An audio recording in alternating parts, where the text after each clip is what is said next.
आपातकालीन उपबंध हमारे संविधान के भाग 18 में अनुच्छेद 352 से 360 तक आपातकाल से संबंधित उपबंध की चर्चा है, जो संविधान के एकात्मक स्वरूप को व्याख्या करता है। हमारे संविधान के द्वारा राष्ट्रपति को 3 प्रकार के आपातकालीन शक्ति दिया गया है। राष्ट्रीय आपात अनुच्छेद 352, राजकीय आपात या राष्ट्रपति शासन या संवैधानिक आपात अनुच्छेद 356 के तहत अंतर्गत आता है। ये वित्तीय आपात अनुच्छेद 360 के तहत आता है।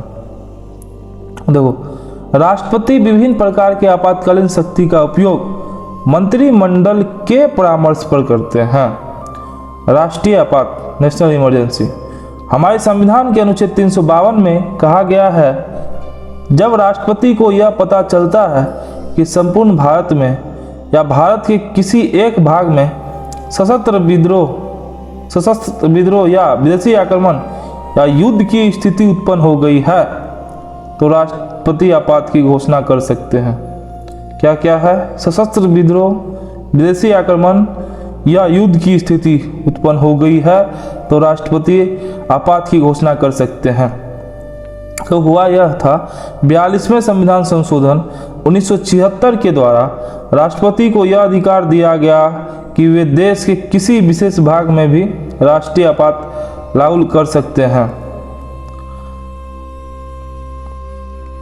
42वें संविधान संशोधन के द्वारा राष्ट्रपति को यह अधिकार दिया गया कि वे देश के किसी विशेष भाग में भी राष्ट्रीय आपात लागू कर सकते हैं।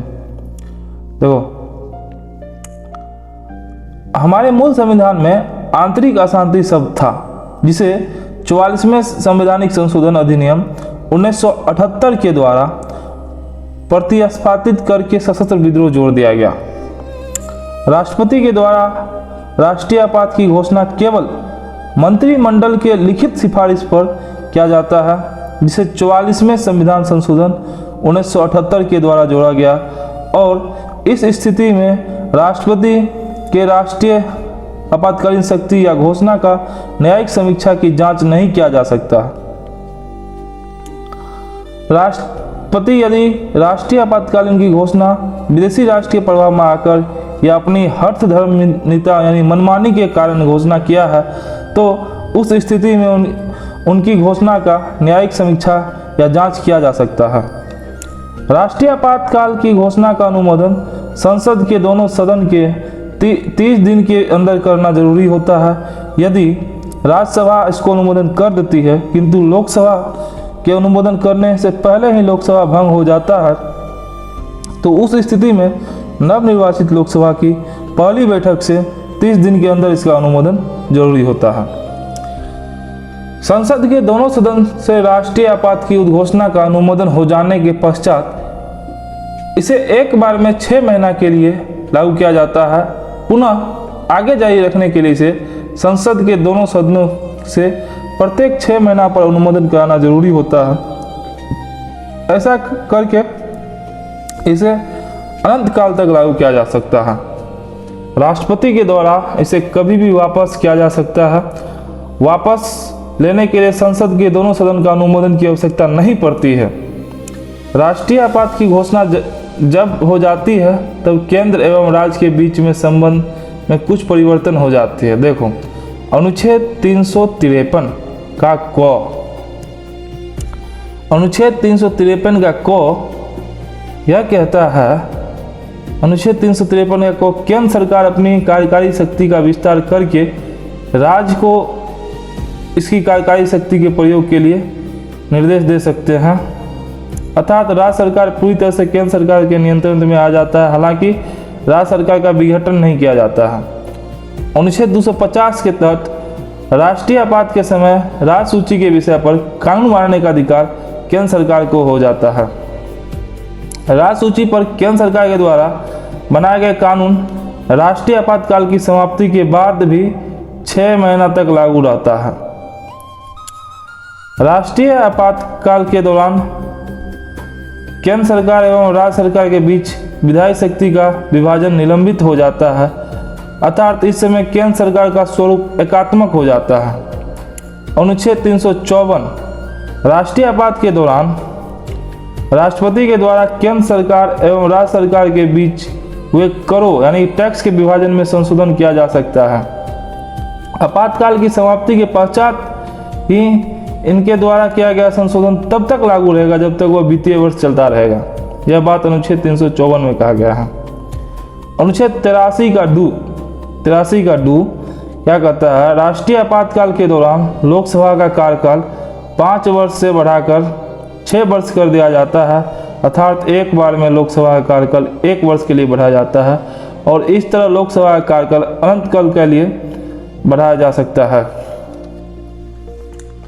देखो, अब तक एकमात्र लोकसभा 5वीं लोकसभा थी जिसका कार्यकाल 5 वर्ष न होकर 6 वर्ष किया गया था। लोकसभा का बढ़ा हुआ कार्यकाल राष्ट्रीय आपात की समाप्ति के पश्चात 6 महीने से अधिक का नहीं होता है।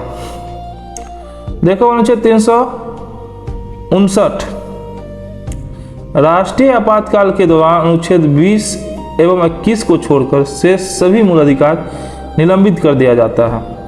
हमारे संविधान के अनुच्छेद 358 में कहा गया है कि यदि बाह्य आक्रमण के आधार पर राष्ट्रीय आपातकाल की घोषणा की गई है तो अनुच्छेद 19 के तहत दिए जाने वाले 6 प्रकार की स्वतंत्रता का निलंबन कर दिया जाता है। यह बात अनुच्छेद 358 में कहा गया है कि यदि बाह्य आक्रमण के आधार पर राष्ट्रीय आपात की घोषणा की गई है तो अनुच्छेद 19 के तहत दिए जाने वाले 6 प्रकार की स्वतंत्रता का निलंबन कर दिया जाता है। भारत में अब तक 3 बार राष्ट्रीय आपात को लागू किया गया है। सर्वप्रथम 1962 ईस्वी में भारत चीन युद्ध के दौरान इसे लागू किया गया था, जो 1968 ईस्वी तक लागू रहा। इसी राष्ट्रीय आपातकाल के दौरान 1965 ईस्वी में भारत एवं पाकिस्तान के बीच युद्ध हुआ। इसके लिए अलग से राष्ट्रीय आपात को लागू नहीं किया गया था। पहले आपातकाल के दौरान भारत का राष्ट्रपति डॉक्टर सर्वपल्ली राधाकृष्णन थे, जबकि प्रधानमंत्री पंडित जवाहरलाल नेहरू थे। समाप्ति के समय राष्ट्रपति जाकिर हुसैन एवं प्रधानमंत्री इंदिरा गांधी थी। दूसरी बार 1971 ईस्वी में दूसरी बार बांग्लादेश संकट के समय राष्ट्रीय आपातकाल को लागू किया गया था। यह आपातकाल चल ही रहा था कि तीसरी बार में इंदिरा गांधी की सरकार ने आंतरिक अशांति का हवाला देते हुए वर्ष 1975 ईस्वी में देश में तीसरी बार राष्ट्रीय आपातकाल लागू करने की सिफारिश कर दिया। दूसरा एवं तीसरा राष्ट्रीय आपातकाल मार्च 1977 ईस्वी में समाप्त कर दिया गया। दूसरा एवं तीसरा राष्ट्रीय आपातकाल मार्च 1977 ईस्वी में समाप्त कर दिया गया। दूसरे आपातकाल के दौरान राष्ट्रपति बीबी गिरी थे, जबकि प्रधानमंत्री इंदिरा गांधी थी। तीसरी राष्ट्रीय आपातकाल के दौरान राष्ट्रपति के पद पर फखरुद्दीन अली अहमद थे, जबकि प्रधानमंत्री के पद पर श्रीमती इंदिरा गांधी थी। समाप्ति के समय राष्ट्रपति या कार्यवाहक राष्ट्रपति बी.डी. जत्ती थे एवं प्रधानमंत्री मोरारजी देसाई थे। देखो, दूसरे आपातकाल के दौरान बीबी गिरी थे राष्ट्रपति और इंदिरा गांधी प्रधानमंत्री थी। तीसरी आपातकाल के दौरान भी राष्ट्रपति के पद पर फखरुद्दीन अली अहमद थे, लेकिन प्रधानमंत्री के पद पर इंदिरा गांधी थी। समाप्ति के समय राष्ट्रपति जो कार्यवाहक राष्ट्रपति थे बी.डी. जत्ती थे एवं प्रधानमंत्री मोरारजी देसाई थे। मतलब 1977 का बात हो रहा है समाप्ति के समय। राजकीय संवैधानिक आपात या राष्ट्रपति शासन, स्टेट इमरजेंसी प्रेसिडेंट रूल। देखो, हमारे संविधान के 355 में कहा गया है कि प्रत्येक राज्य संविधान के अनुरूप शासन करेंगे। 355 में कहा गया है कि प्रत्येक राज्य संविधान के अनुरूप शासन करेंगे।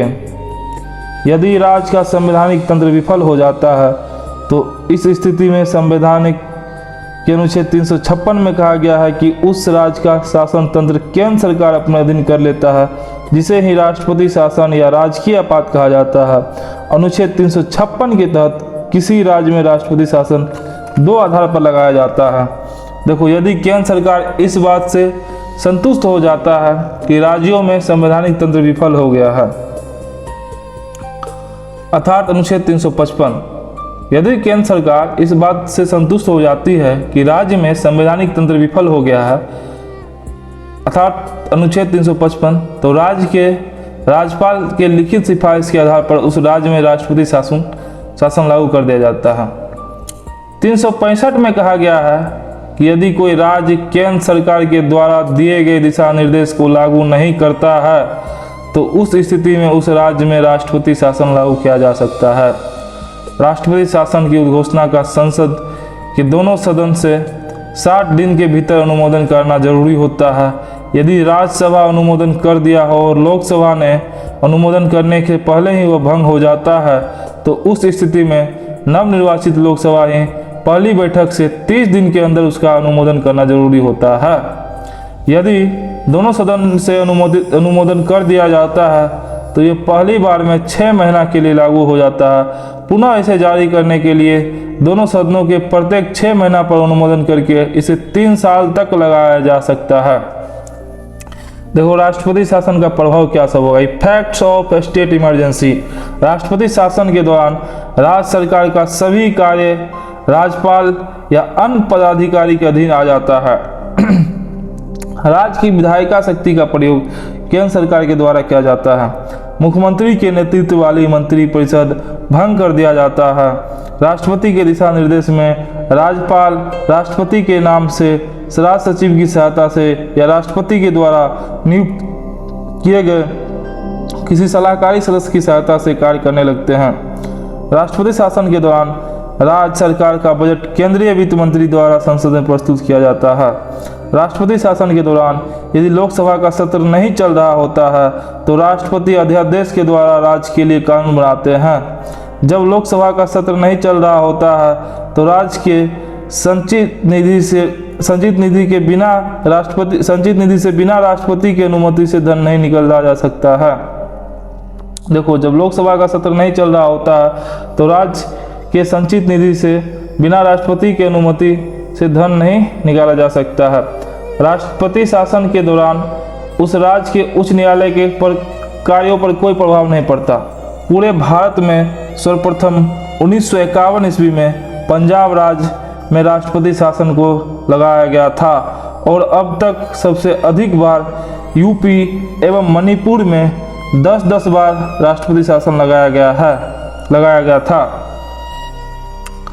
राष्ट्रपति शासन के दौरान देखो यूपी एंड मणिपुर में 10-10 बार राष्ट्रपति शासन लगाया गया था, ठीक ना। सबसे पहले 1951 में पंजाब राज्य में राष्ट्रपति शासन को लगाया गया था और अब तक सबसे अधिक बार यूपी एवं मणिपुर में 10-10 बार राष्ट्रपति शासन लगाया गया था। राष्ट्रपति शासन के दौरान राज्यपाल राज्य का संवैधानिक एवं वास्तविक दोनों प्रधान बन जाता है।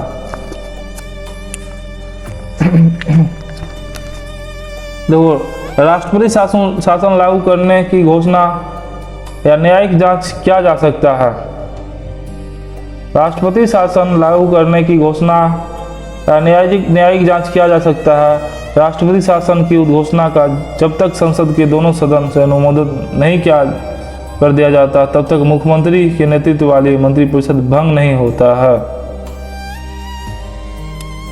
केवल उसका निलंबन हो जाता है। यदि दोनों सदन से इसका अनुमोदन नहीं होता तो उस स्थिति में मुख्यमंत्री के नेतृत्व वाली मंत्रिपरिषद पुनः प्रभाव में आ जाता है। डॉक्टर भीमराव अंबेडकर ने अनुच्छेद 356 के तहत दिए गए राष्ट्रपति शासन को मृत्यु पत्र की संज्ञा दी है। डॉक्टर भीमराव अंबेडकर यानी कि बाबा साहेब अंबेडकर ने अनुच्छेद 356 के तहत दिए गए राष्ट्रपति शासन को मृत्यु पत्र की संज्ञा दिया है। वित्तीय आपात यह अमेरिका के संविधान से लिया गया है। इसकी चर्चा संविधान से अनुच्छेद 360 में दिया गया है। वित्तीय आपात पहली बात अमेरिका के संविधान से लिया गया है और अनुच्छेद 360 में किया गया है। इस अनुच्छेद में कहा गया है पूरे देश के किसी एक भाग में वित्तीय अस्थायित्व साख संकट में है तो उस स्थिति में राष्ट्रपति के द्वारा संपूर्ण देश के लिए वित्तीय आपात को लागू कर दिया जाता है। 44वें संविधान संशोधन 1978 के द्वारा वित्तीय आपात की उद्घोषणा का न्यायिक समीक्षा किया जा सकता है। 44वें संविधान संशोधन 1978 के द्वारा वित्तीय आपात की उद्घोषणा का न्यायिक समीक्षा किया जा सकता है। देखो 360 में कहा गया है पूरे देश में देश के किसी एक भाग में पूरे देश में या देश के किसी एक भाग में वित्तीय साख संकट में है तो उस स्थिति में राष्ट्रपति के द्वारा संपूर्ण देश के लिए वित्तीय आपात को लागू किया जाता है। 44वें संविधान संशोधन 1978 के द्वारा वित्तीय आपात की घोषणा का न्यायिक समीक्षा किया जा सकता है। वित्तीय आपातकाल का संसद के दोनों सदन से 60 दिन के अंदर अनुमोदन करना जरूरी होता है। यदि वित्तीय आपातकाल की घोषणा का राज्यसभा के द्वारा अनुमोदन कर दिया जाता है और लोकसभा का अनुमोदन करने से पहले ही यदि लोकसभा भंग हो जाता है तो उस स्थिति में नवनिर्वाचित लोकसभा ही पहली बैठक से 30 दिन के अंदर उसका अनुमोदन करना जरूरी होता है और दोनों सदन से अनुमोदन करने के पश्चात यह तब तक लागू रहता है जब तक इसे वापस नहीं ले लिया जाता, अर्थात इसकी अधिकतम समय सीमा की चर्चा नहीं किया गया है। वित्तीय आपातकाल की घोषणा का अनुमोदन संसद के प्रत्येक सदन में समान बहुमत से के द्वारा किया जाता है। वित्तीय आपातकाल की घोषणा या अनुमोदन संसद के प्रत्येक सदन में समान बहुमत के द्वारा किया जाता है। देखो, वित्तीय आपातकाल का प्रभाव। इस आपातकाल के दौरान राज्य सरकार की सभी वित्तीय शक्ति या नियंत्रण केंद्र सरकार के अधीन हो जाता है। केंद्र सरकार राज्य में कार्यरत किसी भी पदाधिकारी के वेतन भत्ता में कमी कर सकता है। इस आपातकाल के दौरान केंद्र सरकार के किसी भी पदाधिकारी के वेतन भत्ता में राष्ट्रपति के द्वारा कमी किया जा सकता है। भारत में अब तक एक भी बार वित्तीय आपातकाल लागू नहीं किया गया है। वित्तीय आपात के समय राष्ट्रपति को छोड़कर से सभी कर्मचारियों का वेतन काट लिए जाते हैं। यह अब तक लागू नहीं हुआ है। रिमार्क देखो, राष्ट्रीय आपात को 6 महीना के अनुमोदन के बाद अनंत काल तक बढ़ाया जा सकता है।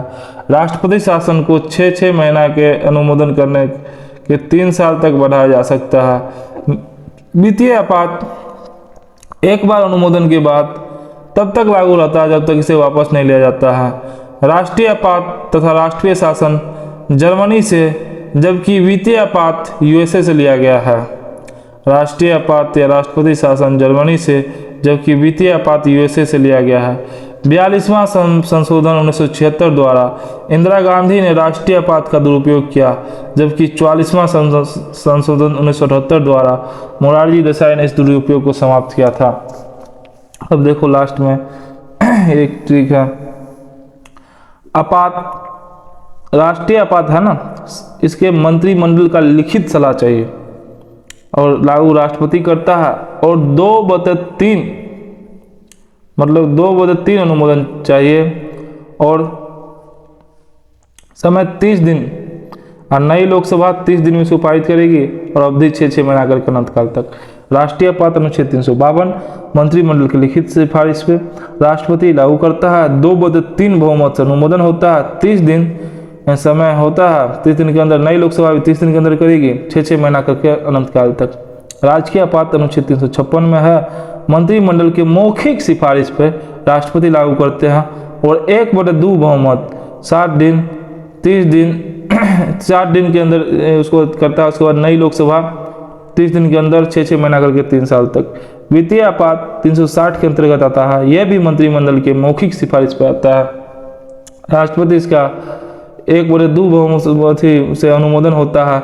समय 60 दिन के भीतर नवनिर्वाचित लोकसभा 30 दिन के अंदर करता है और इसको वापस लेना पड़ता है। ये खत्म होने का और कोई प्रावधान नहीं है।